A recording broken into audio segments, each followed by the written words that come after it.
You know, Parks Casino brings to town every other Thursday some of New York's best comedians, and that's in a small venue. And then in the Excite Center, that's the big venue where the likes of Andrew Dice Clay, the Dice Man, and other performers appear.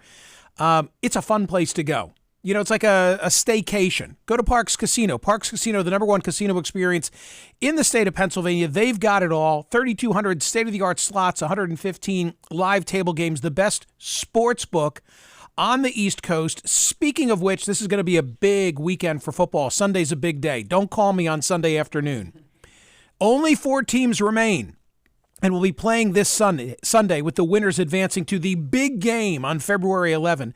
Kansas City, a 3.5-point road underdog, visiting Baltimore. Kansas City not used to being an underdog in any capacity. Detroit, 3.5-point road underdog. That's tightened. 3.5-point road underdog as they travel to San Fran. I think that the nation is like rooting for Detroit, because everybody just wants to see like an underdog get in there. Parks Casino, it's really a great stop. Take advantage of all that they have if you go in person. Free parking, valet parking, electric vehicle charging. Thank you for that. Visit parkscasino.com, Parks Casino and Sportsbook.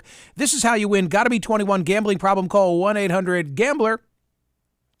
Time now for the Wednesday headlines from the Smerconish.com newsletter. As I've been discussing with regard to New Hampshire, with regard to Iowa a week ago, with regard to what's to come, I personally don't see a scenario where Nikki Haley can win the nomination by GOP votes alone. In other words, the best setting for her was New Hampshire for all the reasons we've been discussing, not the least of which is that independents can vote in New Hampshire, not Democrats, unless 3 months ago they made that switch, contrary to what Donald Trump has been saying. But in the best of scenarios and with a one-on-one against Donald Trump, she still lost by 11.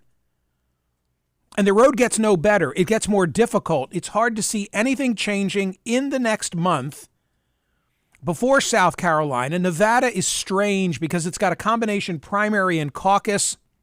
One of them is running in one.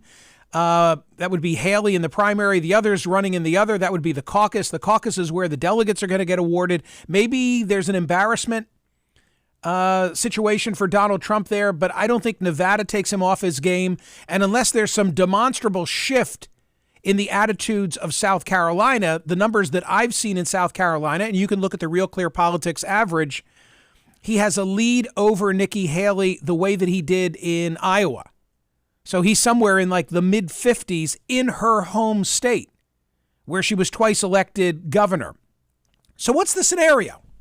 What is the scenario for Nikki Haley? I said at the outset, I don't see how she can beat him outright through Republican votes.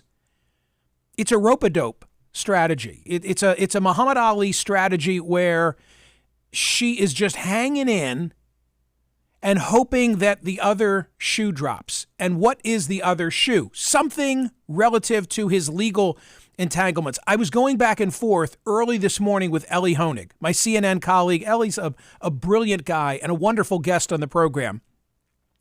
And the gist of our communication was me saying to Ellie, you know, we lose track of the fact that on January 9, there was that argument in front of a 3-judge panel in the Court of Appeals for the D.C. Circuit on the issue of whether Trump has immunity for conduct that he undertook as president or cannot otherwise be prosecuted because it would represent double jeopardy. This is the Judge Tanya Chutkan case. One of the 4 indictments, the federal indictment that I think is most perilous to him. And I was going back and forth with Ellie because so much is going on in the news cycle, and you lose sight of the fact that, wait a minute, they've already had an argument in that case. At any moment, it could be today. It could be tomorrow. It could be a month from now. But at any moment, there's going to be a thunderclap. And it's going to be that Donald Trump lost in front of that 3-judge panel. Now, that's not going to be the final word. But the question is how quickly that case then gets back on track. Trump is going to appeal. He's going to appeal to that court en banc, but he can drag it out for like 90 days before he has to file that notice of appeal. And then the outcome of that case is going to get appealed to the Supreme Court of the United States. But still, the legal cases are going to come roaring back. And then the other thing to keep in mind is that you've got on February February 9, I think. I'm pretty sure of this. That's when the Supreme Court argument, February 8. That's when the Supreme Court argument is going to take place on the Colorado and Maine and by extension other state effort to knock him off the ballot. So, all that is going to happen, but Republicans are going to be voting. And you're not going to go, I don't think you're going to know the outcome of that Supreme Court case right away. You might know before March the 5th. So that's Haley's strategy. Like Nikki Haley's strategy is she's going to go through the motions of running for votes and raising money and doing all the conventional things. Say it, TC. Go ahead. Tell everybody what you like just this. did. Like she's just like sort of crossing her fingers. Yeah. Like something's going to happen. Right. Something's going to happen. Yeah. I know it. And she hopes that she's standing there. She's going to be the only one. As the beneficiary. Correct. Okay. Now, what about the money? Like, are her donors going to stick with her for that? Does she need donors? She's got some deep pocketed. Yeah. There are some Koch type influences who are writing big checks, or they have been writing big checks. That's what I wondered as I was watching her last night. Because for the first 3 sentences of her speech last night, I thought, is she about to stop? Is she about to what? And then she said it's not over. But right. I wondered where she was going with that. Yeah, and I think you raise a really good point of whether the money dries up, but right. She's going to be the beneficiary of lots of free media because there will be, It's just the 2 of them. There's just the 2 of them, and the media wants a fight. Right. The media, you saw the coverage last night? The media is dying for this race to continue. I was clicking from. Of course. Yeah, it was unbelievable. Because otherwise, they've got a lot of time to fill. Yeah, so 31 days. So I expect that there will be debates announced, and only she will agree to debate. And then the question will be, well, do we give her a town hall? Right. And I assume that certain outlets will give her a town hall. So they're going to try and perpetuate this. But the real play here is the legal play. Yeah, that's legal play. Fascinating. So that's where it all stands. That is where it all stands. Poll results from yesterday, poll question from today, both relate to the ongoing Republican race. The question yesterday was this: would Trump be the leading GOP candidate had he never been indicted? We had 23,544 cast ballots on this. 80% said, yeah, he'd still be the nominee. I'm not sure. We'll never know, but it's a fun question. I was surprised by how lopsided it was. And TC, who will Trump, obviously assuming that he is the Republican nominee. We give you a lot of choices here. I love this. Mark Halpern makes the case for Katie Britt. I suspect that some of you sophisticated POTUS listeners and viewers and so forth probably weren't even familiar with Katie Britt. Right. I knew the name, but I couldn't really fill out the bio. Could not. You asked me before Mark had written extensively about her. But here are your choices. Katie Britt, Tucker Carlson, never happening. Byron Donalds, I don't see it. Marjorie Taylor Greene, too kooky even for Trump. Nikki Haley, that dog won't hunt after last night and their exchanges and her dress and, et cetera, et cetera, et cetera. It's so funny. Of course he commented on her dress. Right. But did you think it was that bad? No. I have a prediction for you. You know how Taylor Swift wears something at a Chiefs game and then it sells out? Yes. Whatever that dress is, in fact, I'm surprised by now. I don't know where she got it. Maybe she got it at H&M. I don't know. Listen to you. But I believe that dress is sold out. It was a bit unusual. It'll be easy to track, therefore. I'll find it out. We will know how much she spent for it. Carrie Lake, that's not happening. Christy Nome, that's not happening. Vivek, no way. Trump limited him to 1 minute. Vivek, 1 minute. 1 minute, Vivek. He's the new attack dog. He's going to be gum to Trump's shoe, I predict. I'd love to hear what Trump says about Vivek. You can't. I just had a memory. Oh, no. There are so many things about Trump that make me think of Frank Rizzo. Oh. I see so many parallels between the two, and I don't want to embarrass this person because this person is still alive. But there was a surrogate for Rizzo when I worked for Rizzo, and if you saw them in the public light of day, you would, on camera, you would think they were thick as thieves because this individual was a great supporter publicly of Frank Rizzo. But I'm telling you, TC, when we got in the car and there were 4 of us, Steve Silvetta, the driver, the mayor in front of me. I'm riding in the passenger side in the back, and Marty Weinberg is behind the driver because he had more leg room. The things that were said in that car about this unnamed public official who was very supportive of Frank Rizzo and became a surrogate kind of spokesperson. But I remember Rizzo saying he has an eye problem. I'm like, Mayor, what his vision? He can't see. He can't, like, Mayor, he can't see? No. Everything is eye. And the way Rizzo looked at this unnamed woman or man is the exact same way when I watch TV that I know going through Trump's head, he's looking at Vivek. Yeah. Yes. Right? I agree. No way. No. Never. Absolutely no way. Yeah, I agree. I'm voting at Smerconish.com today. Did you vote? I'm going to vote for Sarah Huckabee Sanders. Are you? Yeah. Again, this is not like I want that. No. Will. Thank you. Yeah. Yeah. We're prognosticating. She has the name recognition. And I think she checks a lot of boxes. Is she enough of an attack dog for him? Because Elise Stefanik is on the list. Do you need an attack dog? If you have Trump? Pretty much does it well himself. That's also true, isn't it? I think maybe he needs a different balance. I mean, Pence was not an attack dog. Correct. Right? Yes. Tim Scott is on the list. It's never going to be Tim Scott. No way. No? No way. No. Same kind of thing as Vivek? Different, but same?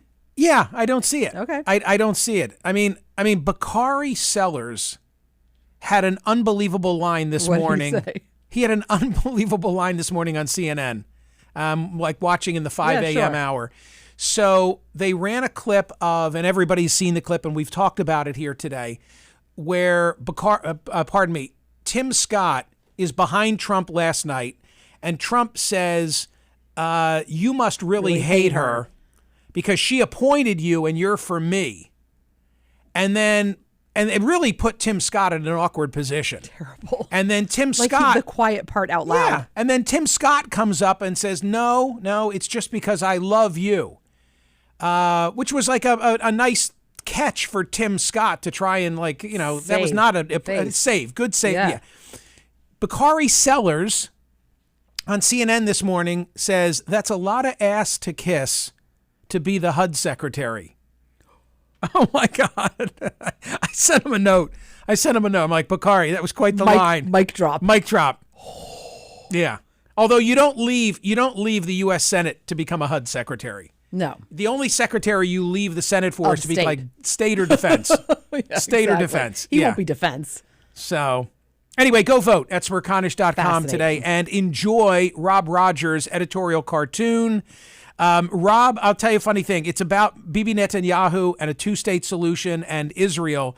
And Rob said in a note to me last night, I was going to do the New Hampshire primary about Trump. He said, but he had to put it to bed last night. Yeah, and he said, sure. you weren't sure because the first returns that came in looked like it was much tighter, and she quickly got out there. She got out there when it was single digits, and I was like, wait, is this the narrative of the night? What upset and then I kept Trump. watching. That's what upset Trump because he said he was waiting until it was double digits. He said it was like fraudulent that she would go out at that moment to take advantage of it. Oh, I'm sorry. He was upset because someone said something that he considered fraudulent about an election. That is correct. How delicious that is. On many levels. One more note, just in terms of all the things going on today, then more headlines. Tamsin Vidal is the voice who answers the phone.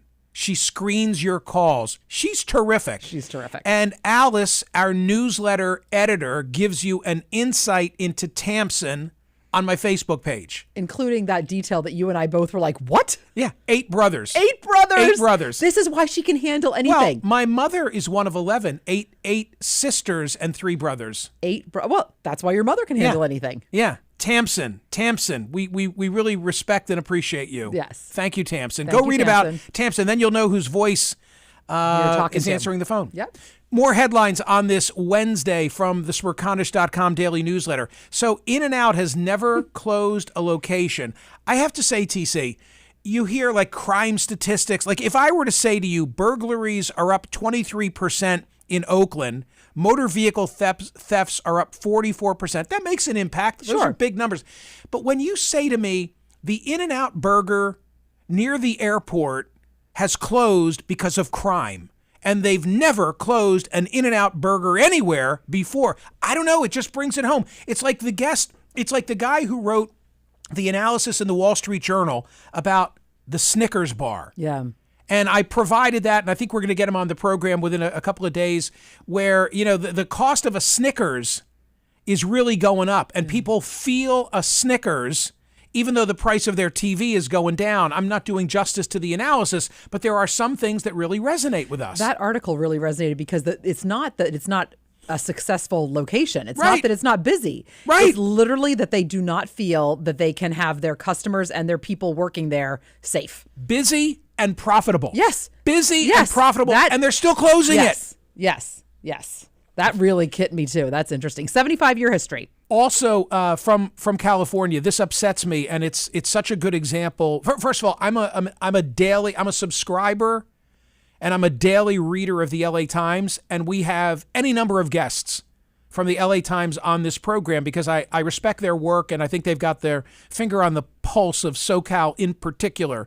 But anytime I see massive layoffs or layoffs of any kinds in newsroom, it's bad news for all of us. They're laying off at least 115 people, roughly a quarter of its staff, because they're hemorrhaging money. They're owned by a billionaire. He says, look, I'm losing $30 to $40 million. Wow. Bezos losing at the Washington Post. Yeah. It seems like only the New York Times has been able to figure out how to succeed in a digital world.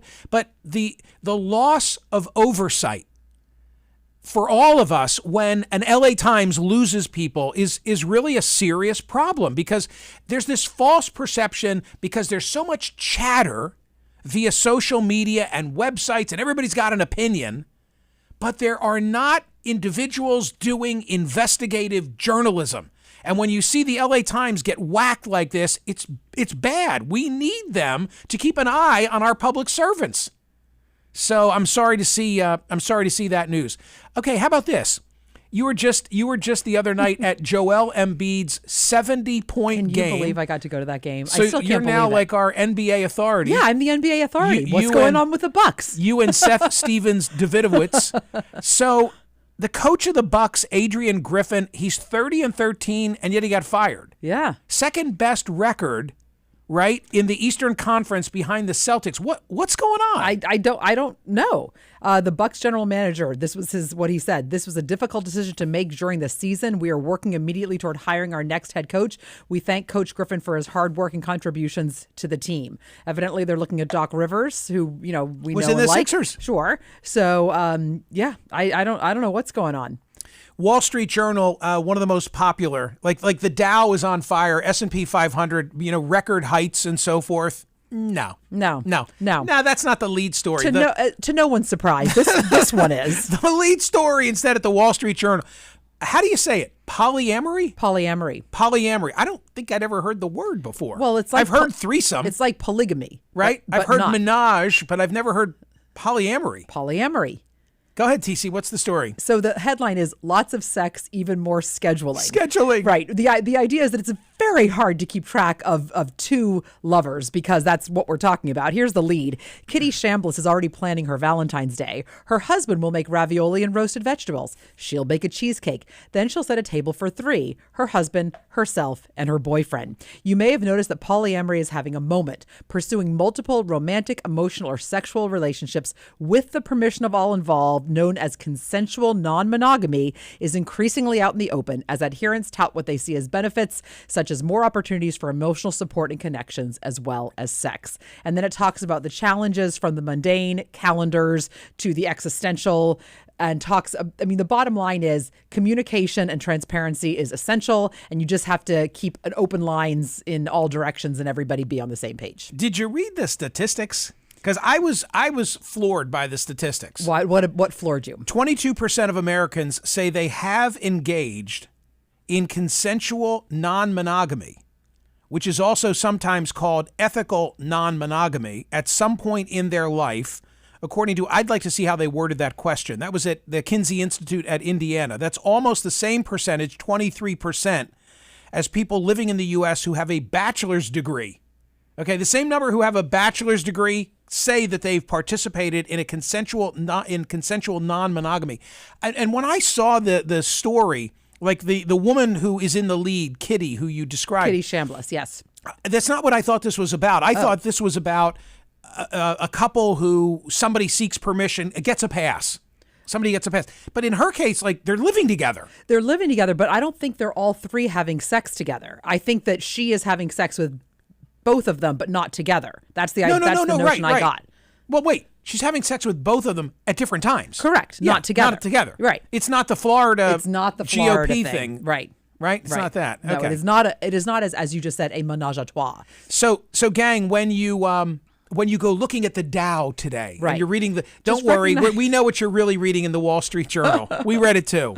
And finally, I got to circle back to this. Lena Wen, who's been a guest on this program on many occasions, the latest to write about dry January. Today's the 24th. How's it going? Great. I'm still in. You're just like As a matter of fact, now. last night I went to an event, first event that I've attended since I began dry January, where there was a bar and there was like cocktail half hour. I went to a lecture. Did you have something to drink that wasn't? I did. Yeah, I had a ginger ale. Ginger ale. I had a ginger, but I was there, and I was there with my good friend Bob Flood. We've been friends Bobby for Flood. Love him. 40 years. Yep. And he had a drink. I hope I'm not outing him. And he's like, "What? You're not having a drink?" I'm like, "I'm doing dry January." And he said to me, "I know so many people. People who are doing dry January." The bartender at sort of the local place that I go for dinner is like, "It's the worst. It's the worst." Well, the Lena Wen story in the Washington Post today is really great because it lays out the health advantages. Well, she said people don't go out to dinner even as much because they don't want to be tempted. True. You can imagine. It's the 24th of January. This is the first time you've been in a bar. I don't think I've been anywhere. Right. In January. Right. I don't Why think would I've you? been anywhere. Right. Except last night for the last lecture. night, but It was good a job. lecture. No, that's not why I bring it up. Okay, I bring it why? up because the comments to her story, I'm doing a segment. Today's Okay. Wednesday. Before the end of the week, Let's I do want to it. do a segment where I sit here and go through the comments. I love it. Because there were so many thought-provoking things, and I want to respond to some of them as somebody who's Fantastic. still in this. All right, let's go. All right. Chop. Gang, thank you so much. Today is Wednesday. Tomorrow, TC will drop a TC After Dark. Stay up past midnight and listen to it tonight. And thank you for listening. Thank you for watching. Make sure you're a subscriber to the newsletter because it's worthy and free. See ya.